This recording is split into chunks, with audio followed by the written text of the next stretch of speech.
Hi friends, Ronit academy में आपका स्वागत है। मैं हूं रोहित और मैं आज आपके लिए लेकर आया हूं ग्रुप डी एनटीपीसी साइंस के टॉप 50 प्रश्न के पार्ट थर्ड। तो चलिए शुरू करते हैं पहले क्वेश्चन से। पहला क्वेश्चन क्या है देख लेते हैं। पहला क्वेश्चन है, एक हॉर्स पावर किसके बराबर होता है? तो इसका ऑप्शन क्या है? ए में है 746 वाट, 1000 वाट, 500 वाट और 750 वाट। तो एक हॉर्स पावर कितने को बोलते हैं? 746 वाट को बोलते हैं हम एक हॉर्स पावर। चलते हैं अगले प्रश्न की ओर। अगला प्रश्न क्या है देख लेते हैं। वायुमंडल दाब में एकाएक गिरावट क्या दर्शाता है? तो वायुमंडलीय दाब में एकाएक गिरावट क्या दर्शाता है? ये दर्शाता है स्वच्छ एवं साफ मौसम को दर्शाता है। यदि वायुमंडलीय दाब वाला मीटर जो है उसमें एकाएक मीटर जो है वो एकाएक ऊपर आ जाए तो ये तूफानी मौसम को दर्शाएगा। एकाएक ऊपर आ जाए, यदि एकाएक नीचे आ जाए तो स्वच्छ हो जाएगा, ये उल्टा होता है। चलते हैं अब नेक्स्ट प्रश्न की ओर। अगला प्रश्न क्या है देख लेते हैं। अगला प्रश्न है, प्रेरकत्व की इकाई क्या है? प्रेरकत्व की इकाई क्या है? ऑप्शन इसका क्या है? ए में ओम, फैराड, हेनरी, कुलम्ब। तो इसका सही जवाब क्या हो जाएगा? इसका सही जवाब हो जाएगा हेनरी। ओम किसका है? ओम है प्रतिरोध का, रेजिस्टेंस का ओम है। और कुलम्ब किसका है? चार्ज का। कुलम्ब किसका है दोस्त? चार्ज का। अब चलते हैं नेक्स्ट प्रश्न की ओर। अगला प्रश्न क्या देख लेते हैं। अगला प्रश्न है, रक्त कैंसर किसे कहा जाता है? तो इसका ऑप्शन देख लेते हैं, थ्रोम्बोसिस, हीमोफीलिया, ल्यूकेमिया या फिर होमोलिसिस। तो इसका सही जवाब क्या हो जाएगा? ल्यूकेमिया इसका सही जवाब हो जाएगा। इसे हम रक्त कैंसर बोलते हैं, ब्लड कैंसर इसे हम बोलते हैं, ल्यूकेमिया को। चलते हैं अगले प्रश्न की ओर। अगला प्रश्न क्या है देख लेते हैं। अगला प्रश्न है, ध्वनि की इकाई क्या है? ध्वनि का यूनिट क्या है? What is the unit of sound? तो इसका ऑप्शन क्या है? मोर्सेमोल, डेसिबल, न्यूटन या फिर पास्कल। इसका सही जवाब हो जाएगा डेसिबल। न्यूटन किसका है दोस्त? न्यूटन किसका है? न्यूटन जो है ये भार का है। और पास्कल किसका है? ये है दाब का। तो अगला प्रश्न क्या है देख लेते हैं दोस्त। अगला प्रश्न है, टेलीग्राफी का आविष्कार किसने किया? तो टेलीग्राफी का आविष्कार किसने किया? इसका ऑप्शन क्या है? हेनरी ने, डुप्ले ने, न्यूटन ने, मोर्स सैमुअल ने। तो इसका सही जवाब क्या हो जाएगा? इसका सही जवाब हो जाएगा टेलीग्राफी का आविष्कार मोर्स सैमुअल ने किया था। अब अगले प्रश्न की ओर चलते हैं, देख लेते हैं अगला प्रश्न क्या है। अगला प्रश्न है कि ध्वनि की तीव्रता को मापने के लिए किस यंत्र का प्रयोग करते हैं? इसका ऑप्शन क्या है? सोनोमीटर, आमीटर या फिर ऑडियोमीटर। तो इसका सही जवाब क्या हो जाएगा? ऑडियोमीटर। ऑडियो यानी कि ध्वनि, इससे रिलेट कर लीजिए। चलते हैं अगले प्रश्न की ओर। अगला प्रश्न क्या देखते हैं। अगला प्रश्न है, शुष्क सेल क्या है? इसका ऑप्शन है चतुर्थक सेल, प्राथमिक सेल, द्वितीयक सेल या फिर इनमें से कोई नहीं। तो इसका सही जवाब हो जाएगा प्राथमिक सेल। शुष्क सेल क्या है? प्राथमिक सेल। अब अगला प्रश्न क्या देखते हैं। अगला प्रश्न है, चुंबकीय फ्लक्स जो है सॉरी यहाँ पर फ्लक्स होना चाहिए। चुंबकीय फ्लक्स की यूनिट क्या है? इसका ऑप्शन है वेबर, टेस्ला, वाट या फिर एम्पियर। तो इसका सही जवाब क्या हो जाएगा? चुंबकीय फ्लक्स किसका यूनिट है? तो इसका यूनिट है वेबर। चुंबकीय फ्लक्स का क्या यूनिट है? वेबर। टेस्ला किसका यूनिट है? तो ये है चुंबकीय क्षेत्र तीव्रता की, ये है चुंबकीय क्षेत्र तीव्रता की। और ये वाट जो है, वाट किसका है? तो ये हो जाएगा, वाट है पावर का। वाट किसका है? पावर का। एम्पियर किसका है? तो ये हो जाएगा करंट का। एम्पियर किसका है? करंट यानी कि धारा का। अब चलते हैं अगले प्रश्न की ओर। अगला प्रश्न क्या देखते हैं। अगला प्रश्न है, विद्युत ऊर्जा की इकाई क्या है? विद्युत ऊर्जा की इकाई क्या है? ऑप्शन क्या है इसका? वोल्ट, वाट या किलोवाट या किलोवाट घंटा। तो इसका सही जवाब क्या हो जाएगा? इसका सही जवाब हो जाएगा किलोवाट घंटा। अब चलते हैं अगले प्रश्न की ओर। अगला प्रश्न क्या है? अगला प्रश्न है, प्रतिरोध का इकाई क्या है? प्रतिरोध यानी कि रेजिस्टेंस का इकाई क्या है? रेजिस्टेंस का इकाई क्या होता है? ऑप्शन है वोल्ट, ओम, एम्पियर या फिर वाट। तो इसका सही जवाब क्या हो जाएगा? इसका सही जवाब हो जाएगा ओम। वोल्ट किसका है? वोल्ट किसका है? वोल्टेज का। वोल्ट किसका है? वोल्टेज का। एम्पियर किसका है? करंट का। और वाट किसका है? पावर का। अब चलते हैं अगले प्रश्न की ओर। अगला प्रश्न क्या है देख लेते हैं। अगला प्रश्न है, वायुमंडल में बादल क्यों तैरते हैं? वायुमंडल में बादल क्यों तैरते हैं? इसका ऑप्शन है कम ताप, कम वेग, कम दाब या फिर कम घनत्व। तो इसका सही जवाब क्या हो जाएगा? कम घनत्व, यानी कि लेस डेंसिटी जब होता है तब वायुमंडल में बादल तैरते हैं, इसी के कारण, लेस डेंसिटी यानी कम घनत्व के कारण। अब अगला प्रश्न क्या है देख लेते हैं। दूरदृष्टि को क्या कहा जाता है? ऑप्शन क्या है इसका? मायोपिया, मोतियाबिंद या रतौंधी या फिर हाइपरमेट्रोपिया। तो दूरदृष्टि दोस्त किसे हम कहते हैं? इसे कहते हैं हाइपरमेट्रोपिया। अब चलते हैं अगले प्रश्न की ओर। अगला प्रश्न क्या है? अगला प्रश्न है, मायोपिया को हम क्या कहते हैं? मायोपिया को हम क्या कहते हैं? इसका ऑप्शन क्या है, दीर्घ दृष्टि या फिर निकट दृष्टि या फिर वर्णांधता या फिर रतौंधी। तो इसका सही जवाब क्या हो जाएगा, मायोपिया को हम निकट दृष्टि दोष कहते हैं। वर्णांधता क्या होता है, जिसमें कलर देखने की क्षमता नहीं होती है। और रतौंधी किसकी कमी के कारण होती है, विटामिन ए की कमी के कारण। और दीर्घ दृष्टि दोष को हम क्या कहते हैं, हाइपरमेट्रोपिया, जो कि पिछले क्वेश्चन में हमने देखा था। अब चलते हैं अगले प्रश्न की ओर। अगला प्रश्न क्या है देखते हैं। अगला प्रश्न है, निम्न में से कौन सा जल संक्रामक रोग है। इसका ऑप्शन क्या है, हैजा, पोलियो, चेचक, डेंगू। तो इसका सही जवाब क्या हो जाएगा, हैजा। हैजा जो कि होता है दूषित जल पीने से। हैजा किसके कारण होता है, दूषित जल पीने से। अब हैजा किसके कारण होता है, एक और क्वेश्चन इससे क्या बनता है, हैजा होता है जीवाणु के कारण। कौन सा जीवाणु के कारण होता है, तो ये होता है विब्रियो कैलोरी, विब्रियो कोलेरी या कैलोरी से होता है, कैलोरी नामक जीवाणु से होता है। पोलियो किसके कारण होता है, तो पोलियो होता है विषाणु के कारण, पोलियो विषाणु के कारण होता है। चेचक किसके कारण होता है, ये भी होता है विषाणु के कारण। अब चलते हैं अगले प्रश्न की ओर। अगला प्रश्न क्या देख लेते हैं। अगला प्रश्न है कि स्पष्ट देखने की न्यूनतम दूरी क्या है, यानी कि कितना दूरी पे यदि हम रहेंगे तो स्पष्ट हम देख सकते हैं, कितने दूरी से हम स्पष्ट देख सकते हैं कोई वस्तु को। तो ये दूरी 25 सेंटीमीटर होनी चाहिए। इसका सही जवाब क्या हो जाएगा, 25 सेंटीमीटर। अब चलते हैं अगले प्रश्न की ओर। अगला प्रश्न क्या देखते हैं कि टिबिया नामक हड्डी या फिर टिबिया अस्थि कहाँ पाई जाती है। इसका ऑप्शन है कपाल, भुजा या फिर पैर या फिर जांघ। इसका सही जवाब हो जाएगा पैर, यानी कि जो निचला पैर का जो निचला भाग होता है, इसमें एक मोटी हड्डी होती है और एक पतली हड्डी होती है। तो जो मोटी वाली हड्डी होती है उसे हम क्या कहते हैं, उसे हम कहते हैं टिबिया। तो ये किस में पाया जाता है, पैर में। चलते हैं अगले प्रश्न की ओर। अगला प्रश्न क्या है कि विटामिन ई की कमी से कौन रोग होता है। विटामिन ई की कमी से कौन रोग होता है। इसका ऑप्शन क्या है, अंधापन, रिकेट्स, जनन क्षमता में कमी या फिर बेरी। तो इसका सही जवाब क्या हो जाएगा, जनन क्षमता में कमी। विटामिन ई की कमी से होता है कौन सा रोग, जनन क्षमता में कमी। अंधापन ये तो विटामिन ए की कमी से होगा। रिकेट्स किसकी कमी से होता है, ये विटामिन डी की कमी से होता है। रिकेट्स होता क्या है, रिकेट्स में होता है, ये आप देखे होंगे कि बच्चे को, किसी बच्चे या फिर बड़े लोगों में पैर थोड़ा सा टेढ़ा ढंग का होता है, तो उसे हम रिकेट्स से कहते हैं। और बेरी किस विटामिन के कमी के कारण होता है, तो ये विटामिन बी की कमी के कारण होता है। चलते हैं अगले प्रश्न की ओर। अगला प्रश्न क्या है देखते हैं। अगला प्रश्न है, मधुमेह किस अंग की खराबी के कारण होता है, यानी कि मधुमेह किसे कहते हैं, ये शुगर वाली जो बीमारी होती है, ये किसके कारण, किस अंग की खराबी के कारण से होती है। तो ऑप्शन क्या है इसका, फेफड़ा, तिल्ली, वृक्क या अग्नाशय। इसका सही जवाब हो जाएगा अग्नाशय, यानी कि पैंक्रियाज। पैंक्रियाज की खराबी के कारण कौन सा बीमारी होता है, मधुमेह। अब चलते हैं अगले प्रश्न की ओर। अगला प्रश्न क्या है, अगला प्रश्न है, फलों का अध्ययन क्या कहलाता है।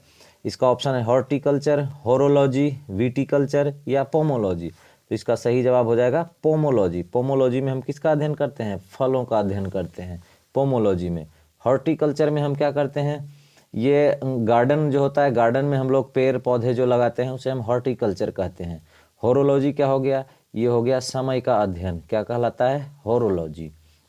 विटिकल्चर क्या हो गया, अंगूर की खेती को हम क्या बोलते हैं, विटिकल्चर। चलते हैं अगले प्रश्न की ओर। क्या है अगला प्रश्न देखते हैं। अगला प्रश्न है, नाशपाती का कौन सा भाग खाया जाता है। इसका ऑप्शन क्या है, गुद्देदार पुष्पासन यहाँ पर होगा, गुद्देदार पुष्पासन, बीजाणु या फिर दोनों या कली। तो इसका सही जवाब हो जाएगा गुद्देदार पुष्पासन। नाशपाती का कौन सा भाग खाते हैं, गुद्देदार पुष्पासन भाग। अब अगला प्रश्न क्या है देखते हैं। अगला प्रश्न है, नाइट्रोजन का स्थिरीकरण में सहायक फसल कौन सा है। नाइट्रोजन का स्थिरीकरण कैसे होता है, खेत में या फिर फसल में कैसे होता है। तो ऑप्शन क्या है, चावल, गेहूं, बीन्स या फिर मकई। तो नाइट्रोजन का स्थिरीकरण होता है, इसका सहायक फसल कौन सा है, बीन्स या फिर दलहन के पेड़ या फिर चना का पेड़ जो होता है उसमें नाइट्रोजन का स्थिरीकरण होता है। अब चलते हैं अगले प्रश्न की ओर। अगला प्रश्न क्या है कि कोको का कौन सा भाग चॉकलेट में गंध के लिए इस्तेमाल किया जाता है। इसका ऑप्शन है बीज, फूल, पत्ती या फिर छाल। तो इसका सही जवाब क्या हो जाएगा, कोको में हम चॉकलेट में गंध के लिए इसका बीज जो होता है उसका हम उपयोग करते हैं। अब चलते हैं अगले प्रश्न की ओर। अगला प्रश्न क्या है, अगला प्रश्न है, रेबीज के टीके की खोज किसने की। इसका ऑप्शन क्या है देख लेते हैं। इसका ऑप्शन है Edward Jenner, Louis Pasteur, Alexander Fleming और हेनरी बैक्यूरेल। तो इसका सही जवाब क्या हो जाएगा, इसका सही जवाब हो जाएगा एडवर्ड जेनर। लुई पाश्चर ने क्या चीज़ का खोज किया था? पाश्चुरीकरण का खोज किया था। अलेक्जेंडर फ्लेमिंग ने क्या चीज़ का खोज किया था? अलेक्जेंडर फ्लेमिंग ने क्या चीज़ का खोज किया था? तो ये पेनिसिलिन नामक पेनिसिलिन का खोज किया था अलेक्जेंडर फ्लेमिंग ने। और हेनरी बैकरल ने क्या चीज़ का खोज किया था? ये किया था रेडियोधर्मिता का, रेडियोधर्मिता का। चलते हैं अगले प्रश्न की ओर। अगला प्रश्न क्या है देखते हैं। अगला प्रश्न है वॉशिंग मशीन की कार्य प्रणाली किस सिद्धांत पर आधारित है? वॉशिंग मशीन की कार्य प्रणाली किस सिद्धांत पर आधारित है? तो इसमें कौन सा बल लगता है? इसमें लगता है अपकेंद्रीय बल, अपकेंद्रन, इसमें अपकेंद्रन कार्य प्रणाली पर काम करता है वॉशिंग मशीन। चलते हैं अगले प्रश्न की ओर। अगला प्रश्न क्या है? अगला प्रश्न देखते हैं। अगला प्रश्न है न्यूट्रॉन में कौन सा आवेश होता है? न्यूट्रॉन में कौन सा आवेश होता है? इसका क्या है ऑप्शन? धनात्मक आवेश, ऋणात्मक आवेश, या कोई आवेश नहीं, या इनमें से कोई नहीं। इसका सही जवाब हो जाएगा न्यूट्रॉन में कौन सा आवेश होता है? कोई आवेश नहीं होता है न्यूट्रॉन में। अब देखते हैं अगले प्रश्न की ओर चलते हैं। अगला प्रश्न क्या है? अगला प्रश्न है कि पॉजिट्रॉन की खोज किसने की? इसका ऑप्शन क्या है? रदरफोर्ड, जे थॉमसन, या जेम्स चैडविक, या फिर एंडरसन। इसका क्या हो जाएगा? इसका सही जवाब हो जाएगा पॉजिट्रॉन की खोज किसने की? इसका सही जवाब हो जाएगा एंडरसन ने। अब बता देते हैं रदरफोर्ड किसकी खोज की थी? रदरफोर्ड ने प्रोटॉन की खोज की थी। रदरफोर्ड ने प्रोटॉन की खोज की थी। थॉमसन ने किस चीज़ की खोज की थी? इन्होंने की थी इलेक्ट्रॉन की खोज। और चैडविक ने किस चीज़ का खोज किया था? ये इन्होंने किया था न्यूट्रॉन का खोज। और अगले प्रश्न की ओर चलते हैं। क्या है अगला प्रश्न देख लेते हैं। अगला प्रश्न है समस्थानिक परमाणुओं में क्या होता है? अब इसका ऑप्शन क्या है? प्रोटॉन की संख्या समान होती है, न्यूट्रॉन की संख्या समान होती है, या न्यूक्लियॉन की संख्या समान होती है, या फिर इनमें से सभी। तो इसका सही जवाब क्या हो जाएगा? इसमें प्रोटॉन की संख्या समान होती है, प्रोटॉन की संख्या समान होती है समस्थानिक में। अब चलते हैं अगले प्रश्न की ओर। अगला प्रश्न है आधुनिक आवर्त सारणी जो है मॉडर्न पीरियोडिक टेबल, ये किस चीज़ पर आधारित है? तो ऑप्शन इसका देख लेते हैं। अणुभार पर, परमाणु भार पर, या परमाणु क्रमांक पर, या न्यूट्रॉन की संख्या पर। तो इसका सही जवाब क्या हो जाएगा? इसका सही जवाब देख लेते हैं दोस्त, क्या हो जाएगा? इसका सही जवाब परमाणु क्रमांक हो जाएगा इसका सही जवाब। अब चलते हैं अगले प्रश्न की ओर। अगला प्रश्न क्या है? जिप्सम का व्यापारिक नाम क्या है? इसका ऑप्शन क्या है? Lead sulphide, iron sulphide, calcium sulphate, या कैल्शियम कार्बोनेट। अब इसका सही जवाब क्या हो जाएगा दोस्त? इसका सही जवाब हो जाएगा कैल्शियम कार्बोनेट, कैल्शियम कार्बोनेट। चलते हैं अगले प्रश्न की ओर। अगला प्रश्न क्या है? अगला प्रश्न है क्वार्ट्ज का रासायनिक नाम क्या है? क्वार्ट्ज का रासायनिक नाम क्या है? तो ऑप्शन देख लेते हैं। Calcium oxide, calcium phosphate, sodium phosphate, या सोडियम सिलिकेट। तो इसका सही जवाब हो जाएगा सोडियम सिलिकेट। को इसका रासायनिक नाम क्या है? क्वार्ट्ज का सोडियम सिलिकेट। चलते हैं अगले प्रश्न की ओर। अगला प्रश्न है रेडियोधर्मिता की खोज किसने की थी? मैंने पहले ही प्रीवियस क्वेश्चन में बताया था कुछ। देखिए इसका ऑप्शन क्या है? Fleming, Henri Becquerel, Satyendranath Basu, या अल्बर्ट आइंस्टीन। तो इसका सही जवाब क्या हो जाएगा? रेडियोधर्मिता की खोज किसने की थी? हेनरी बैकरल ने। सत्येंद्रनाथ बसु इसका नहीं होगा जवाब। इसका जवाब क्या हो जाएगा? हेनरी बैकरल ने। अब चलते हैं अगले प्रश्न की ओर। अगला प्रश्न क्या है देख लेते हैं। तत्वों का वर्गीकरण सबसे पहले किसने किया? इसका ऑप्शन क्या है? रदरफोर्ड, डोब्राइनर, मेंडलीफ, या फिर इनमें से कोई नहीं। तो इसका सही जवाब क्या हो जाएगा? इसका सही जवाब हो जाएगा डोब्राइनर ने तत्वों का वर्गीकरण सबसे पहले किया था। अब चलते हैं अगले प्रश्न की ओर। अगला प्रश्न क्या है देखते हैं। अगला प्रश्न है वह सबसे छोटा कण जिसमें उस तत्व के सभी गुण विद्यमान होते हों उसे हम क्या कहते हैं? ऑप्शन क्या है इसका? परमाणु, अणु, यौगिक, या फिर इनमें से कोई नहीं। तो इसका क्या सही जवाब हो जाएगा? इसका सही जवाब हो जाएगा परमाणु। प्रश्न क्या है? अगला प्रश्न देख लेते हैं। अगला प्रश्न है किसी तत्व के गुणों को प्रदर्शित करता है क्या चीज़?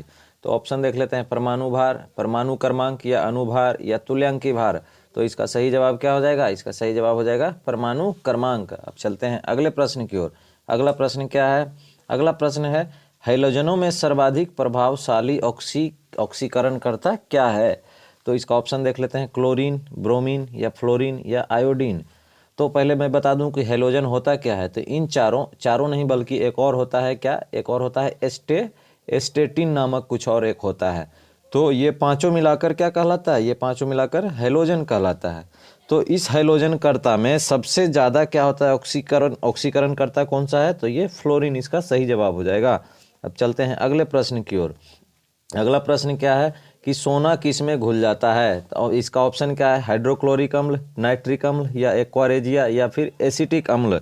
तो इसका सही जवाब क्या हो जाएगा, एक्वारेजिया एक ऐसा चीज़ है जिसमें सोना भी घुल जाता है। एक्वारेजिया होता क्या है दोस्त, इसमें नाइट्रिक अम्ल और HCl दोनों को कुछ एक रेशियो में मिलाकर दिया जाता है जिसमें सोना भी घुल जाता है। अब अगला प्रश्न क्या है देख लेते हैं। अगला प्रश्न है सिनेबार किसका अयस्क है, तो ऑप्शन ए देखते हैं, पारा, एल्युमिनियम, तांबा और सीसा। तो इसका सही जवाब क्या हो जाएगा, सिनेबार जो है पारा का अयस्क है। अब अगला प्रश्न देखते हैं क्या है। अगला प्रश्न क्या है कि पटाखों में चमकीला किसके कारण दिखाई देता है। इसका ऑप्शन है सोडियम, गंधक या मैग्नीशियम या स्ट्रोंशियम।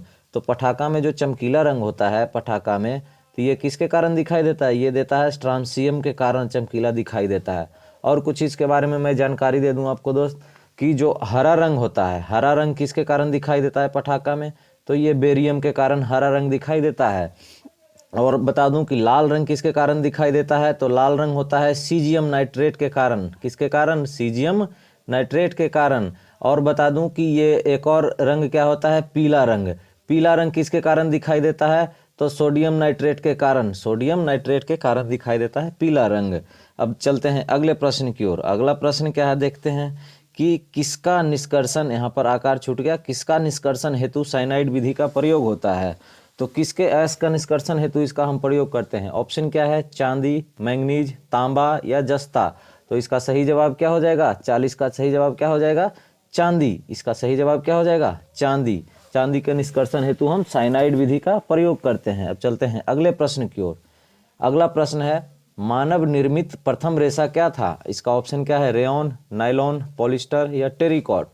तो इसका सही जवाब क्या हो जाएगा, मानव निर्मित प्रथम रेशा कौन था, नायलॉन। ये सभी आप सबको याद होगा।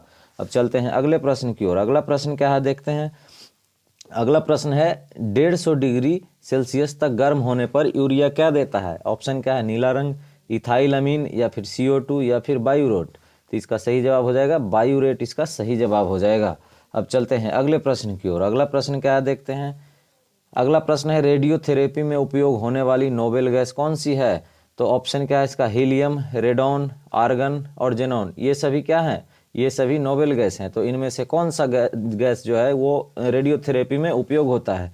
तो इसका सही जवाब क्या हो जाएगा, इसका सही जवाब हो जाएगा रेडॉन यानी कि आर्यन। अब चलते हैं अगले प्रश्न की ओर। अगला प्रश्न क्या है देखते हैं। नाभिकीय विखंडन को सर्वप्रथम प्रयोगात्मक तरीके से किसने देखा था। सबसे पहले किसने प्रयोग किया था और देखा था कि नाभिकीय विखंडन भी कोई चीज़ होती है। इसका ऑप्शन क्या है, हेनरी बैकरल या फिर रदरफोर्ड या स्ट्रॉसमैन या फिर इनमें से कोई नहीं। इसका सही जवाब हो जाएगा स्ट्रॉसमैन द्वारा देखा गया था नाभिकीय विखंडन को सर्वप्रथम। अब देखते हैं अगले प्रश्न की ओर चलते हैं। अगला प्रश्न क्या है, जस्ता किसमें उपस्थित नहीं होता है। जिंक जो है वो किसमें उपस्थित नहीं होता है। इसका ऑप्शन देखते हैं, पीतल, कांसा या गन धातु या फिर जर्मन सिल्वर। तो इसका सही जवाब क्या हो जाएगा, इसका सही जवाब हो जाएगा कांसा। कांसा में जो होता है ये जस्ता नहीं पाया जाता है। क्या होता है, कांसा में जस्ता नहीं पाया जाता है। अब चलते हैं अगले प्रश्न की ओर। अगला प्रश्न क्या है देखते हैं। अगला प्रश्न है, निम्न में सर्वाधिक परिस्थिति अनुकूल ईंधन कौन सी है। इन निम्न में से सर्वाधिक परिस्थिति अनुकूल ईंधन कौन सी है। तो इसका ऑप्शन क्या है, कोयला, बी में पेट्रोल, सी में हाइड्रोजन और डी में डीजल। तो जो हाइड्रोजन है इसको हम सर्वोत्तम ईंधन मानते हैं दोस्त। ये परिस्थिति अनुकूल ईंधन है, इससे पोल्यूशन भी नहीं होता है। अब चलते हैं अगले प्रश्न की ओर। अगला प्रश्न क्या है देखते हैं। अगला प्रश्न है, तड़ित चालक निर्मित होते हैं। तड़ित चालक किसको कहते हैं, पहले ये जान लें।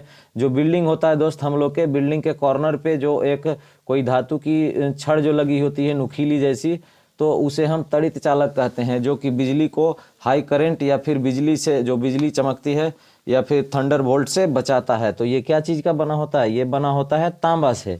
चलते हैं अगले प्रश्न की ओर। अगला प्रश्न क्या है, अगला प्रश्न है, प्रकाश की गति न्यूनतम किस में होगी। यदि प्रकाश चलेगी तो ये किस में कम गति से चलेगी। इसका ऑप्शन है वायु, जल से या फिर कांच से या निर्वात से। इसका सही जवाब हो जाएगा कांच में। जब यदि प्रकाश चलेगी तो उसकी गति क्या होगी, न्यूनतम हो जाएगी। कांच में चलेगी तो प्रकाश की गति क्या होगी, न्यूनतम हो जाएगी। और सर्वाधिक किस में होगी, निर्वात में। और एक और चीज़ जान लें, प्रकाश को कोई माध्यम की ज़रूरत नहीं होती है, जबकि साउंड को माध्यम की ज़रूरत होती है। अब चलते हैं अगले प्रश्न की ओर। अगला प्रश्न क्या है देखते हैं। अगला प्रश्न है, हेनरी किसका इकाई है। इसका ऑप्शन है विद्युत धारिता, चुंबकीय क्षेत्र, प्रेरकत्व या प्रतिरोध। तो इसका सही जवाब क्या हो जाएगा, हेनरी किसका इकाई है, तो ये प्रेरकत्व का इकाई है। चलते हैं अगले प्रश्न और अंतिम प्रश्न की ओर। यूरेनियम किससे प्राप्त होता है? यूरेनियम किससे प्राप्त होता है दोस्त? तो इसका ऑप्शन क्या है? गैलेना या हेमेटाइट या फिर पिंच ब्लेड या फिर बॉक्साइट। तो आप उम्मीद करते हैं कि इसका आंसर आप कमेंट में दे सकेंगे, और ये बहुत ही आसान सा सवाल है, आप इसका आंसर कमेंट में दीजिए प्लीज़। और जो पिछले सेशन था, जो पार्ट 2 था, इसका भी आंसर आप कमेंट में दीजिएगा। इसका मैं आंसर अगले पार्ट में दूंगा।